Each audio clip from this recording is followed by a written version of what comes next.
Você está ouvindo Pregadores de Chinelo. Nesse episódio do podcast Pastores de Chinelo, nossos pastores expõem textos bíblicos e mensagens que te auxiliam a refletir de maneira expositiva na Palavra de Deus.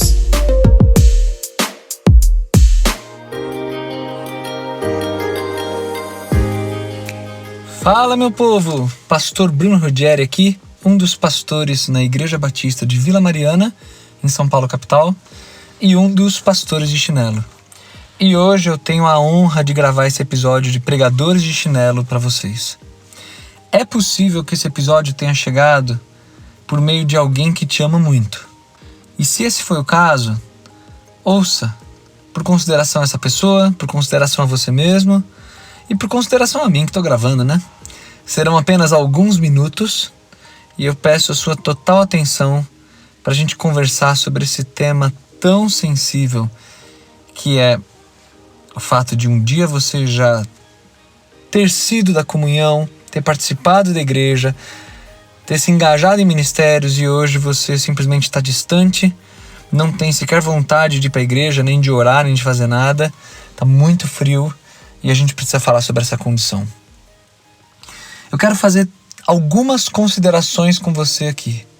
E a primeira delas é que eu quero que você tenha certeza de que, embora para nós pareça que a nossa história seja única, que os meus motivos são únicos, são especiais, que o que eu vivi é muito diferente do que outras pessoas viveram e que só eu sei o que eu passei ou o que eu estou passando, eu queria te dizer com todo o amor do mundo, mas que a tua história, embora ela seja única por ser sua, mas ela não é exclusiva no que diz respeito à história de pessoas que em algum momento da caminhada se afastam de Deus, ou da igreja, ou das amizades da igreja, enfim. E aí cada um vai ter uma trajetória nesse sentido.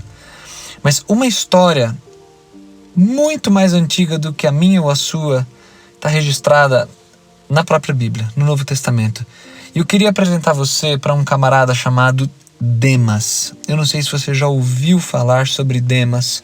Eu quero fazer umas considerações a partir da história dele.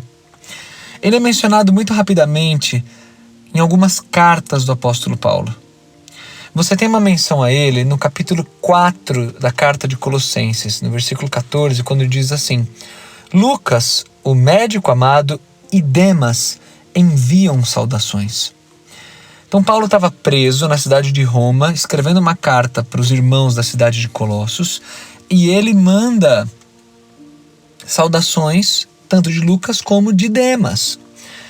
Numa outra carta que Paulo escreve nessa mesma ocasião, quando ele estava preso em Roma, que é a carta de Filemon, ele diz assim também, no finalzinho da carta, a respeito de Demas, mas não só de Demas. Está escrito assim: assim como também Marcos, Aristarco, Demas e Lucas, meus cooperadores. Demas simplesmente está no seleto grupo chamado de cooperadores de Paulo, né? Os meus cooperadores.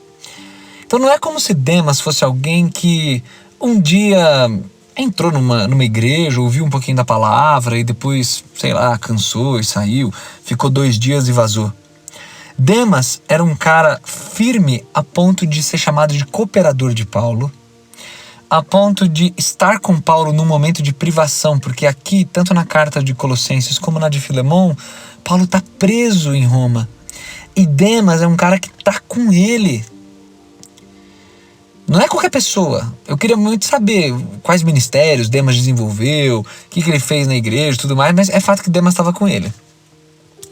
E aí, quando você abre na terceira e última menção de Demas no Novo Testamento, é na última carta que Paulo escreve, que é em 2 Timóteo.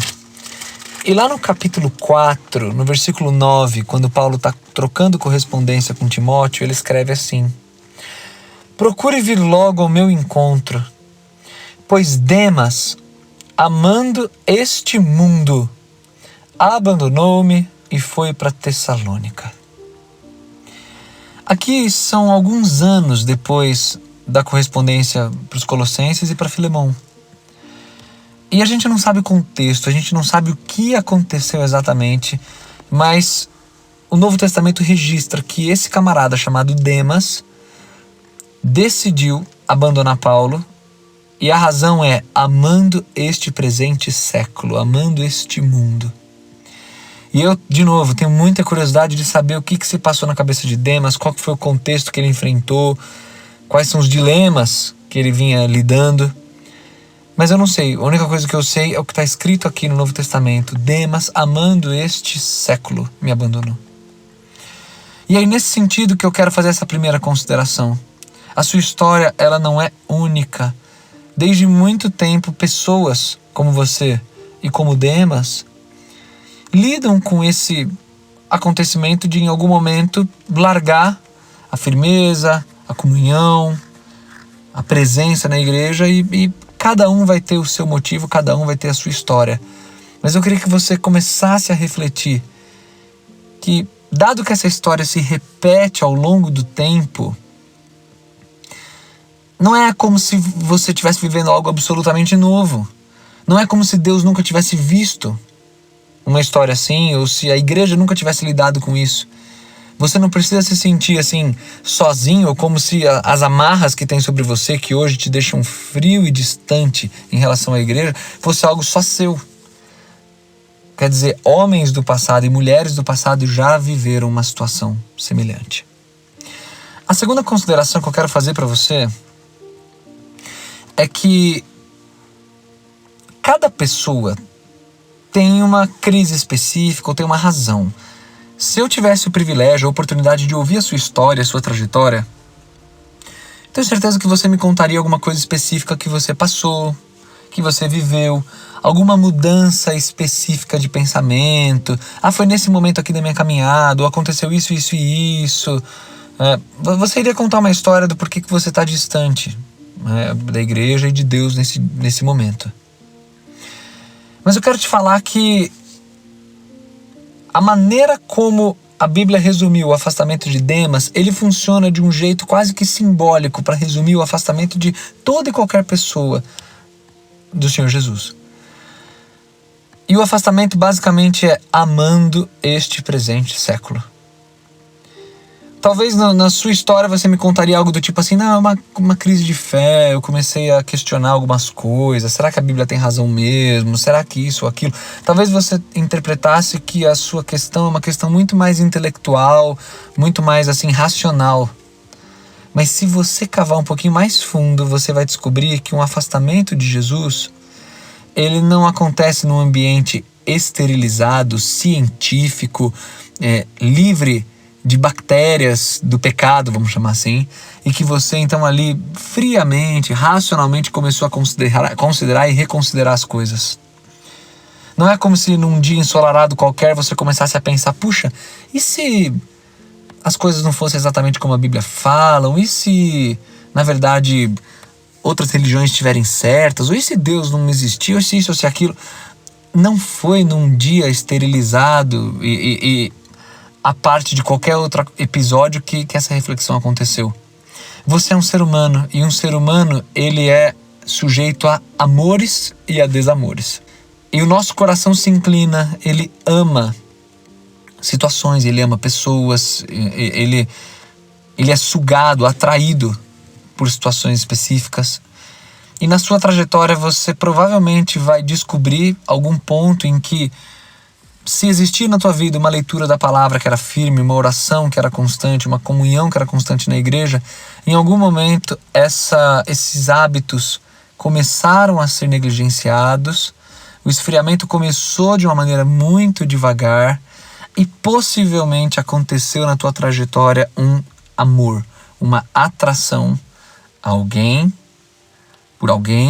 ou por alguma coisa, por alguma situação, por alguma ambição, em algum momento você se viu atraído e enredado por algo, seja num contexto de faculdade, seja de amizades, de relacionamento, de oportunidades do trabalho, que tomou muito teu tempo, tomou muito tuas prioridades. Enfim, em algum momento você pode achar algum ponto de contato teu com o amor ao que Paulo resume como amando este presente século. Então eu queria que você se despojasse de uma eventual arrogância ou orgulho de imaginar que, tipo assim, a tua história não teve nada disso não, imagina, eu que na verdade friamente fiquei pensando e cheguei a conclusões novas. Não, isso não é humano, nós não somos assim. E eu não sei o que aconteceu com Demas, assim como eu não sei o que aconteceu com você, mas é fato que naquele dia que Demas estava com Paulo preso, Paulo cheio de privações e Demas ali com ele, Demas olhava para Jesus e Demas cooperava com o evangelho. Mas de repente, por algum motivo que não sabemos, Tessalônica pareceu ser um destino mais atraente e Demas amou o presente século. Então seja muito honesto, muito franco com o que tem no teu coração. E a terceira consideração que eu quero fazer para você é que, em nome de uma coerência, eu te peço, se você está ouvindo até aqui, abre o teu coração e me responde se você acredita que Cristo existe, que Deus existe. Porque, meu amigo, se você falar para mim assim, não, meu afastamento é assim, eu não acredito em Deus, não acredito em Jesus, não acredito em mais nada, ok. Acho que o nosso papo teria que ser outro e não é exatamente a proposta desse episódio. Conversar sobre esse tópico específico. Mas se você é capaz de me responder assim, não, eu acredito que tem Deus sim, eu acredito que tem Jesus. Se você talvez até tenha um discurso mais ou menos do tipo assim, eu sei que eu preciso voltar, mas é muito difícil para mim, eu tenho muita dificuldade de relacionamento com o pessoal que tá na igreja, ou sei lá, você tem as suas razões, mas você tem aquela coisa meio que no fundinho de eu preciso voltar, ou eu sei que Deus é real e tal. Por favor, seja coerente. Se Deus existe, se Jesus Cristo é real, cada dia que passa e você permanece amando esse presente século, e você permanece fugindo para Tessalônica, como Demas fez, é um dia de vida que você está desperdiçando. E você precisa abrir o olho para a realidade de que você está muito preso ao pecado, muito preso a um amor que é torpe, é um amor que não deveria acontecer. Seja muito franco, se Deus existe, viva como se Deus existisse, como se a Bíblia fosse real, porque de fato ela é, e você ainda tem um resquício dessa fé em você. Eu só aceito uma vida totalmente distante e fria se você tiver coragem de olhar no olho de pessoas que você ama e que sabem que são servos de Deus, e olhar no fundo do olho e dizer assim, Cristo não existe, Cristo não morreu na cruz, Cristo não ressuscitou, essa história é uma mentira. Se você for capaz de dizer isso do fundo do seu coração, então beleza. Então realmente é coerente você viver para si próprio, amando esse presente século e curtindo Tessalônica. Agora, se você não é capaz de dizer isso, quem sabe hoje é o dia de você dar um primeiro passo em direção à restauração. Nós não sabemos qual foi o final da trajetória de Demas, se ele um dia retornou ou não. Mas a tua trajetória pode haver retorno. Enquanto você estiver vivo, enquanto você estiver respirando, ainda pode haver retorno. Se você conhece bem a história de Cristo e da traição, você se lembra de Judas. E Judas cometeu o crime mais hediondo da história, né? Traindo o próprio Filho de Deus por 30 moedas de prata. Mas lembra de como Judas ficou absolutamente perturbado. E ele pegou aquelas moedas e jogou contra os sacerdotes, dizendo, eu traí sangue inocente. E foi um remorso tão grande a ponto dele, inclusive, se matar. Meu amigo, se você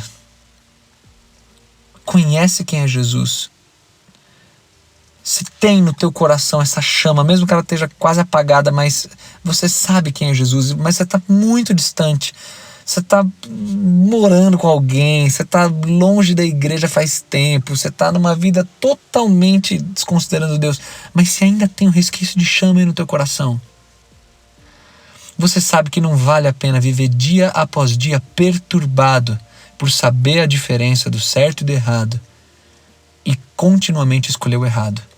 Então hoje é o dia de você retornar. Porque sim, 2 Timóteo 4, Paulo fala que Demas amou o presente século. Eu quero deixar um versículo com você, para ficar martelando no teu coração aí, que é Romanos capítulo 12, quando Paulo diz assim,